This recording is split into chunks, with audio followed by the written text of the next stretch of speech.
కాశ్మీర్లోని పహల్గాంలో జరిగినటువంటి ఉగ్రవాద దాడిని తీవ్రంగా ఖండిస్తున్నా. ఈ ఉగ్రవాద దాడిలో చనిపోయినటువంటి కుటుంబాలకు సానుభూతిని తెలియజేస్తూ వారికి తీవ్రమైనటువంటి సంతాపాన్ని ప్రకటిస్తా ఉన్నా.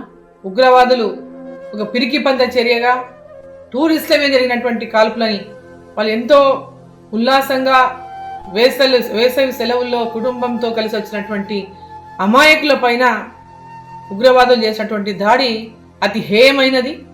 ఆ కుటుంబాలకు ధైర్యాన్ని నింపుకోవాలని, అధైర్య పడొద్దని, ఖచ్చితంగా ఎవరైతే ఈ యొక్క చర్యకు పాల్పడినటువంటి ఉగ్రవాదులు ఉన్నారో తప్పకుండా వారు దీనికి మూల్యం చెల్లించుకోవాల్సినటువంటి పరిస్థితి ఖచ్చితంగా వస్తుంది.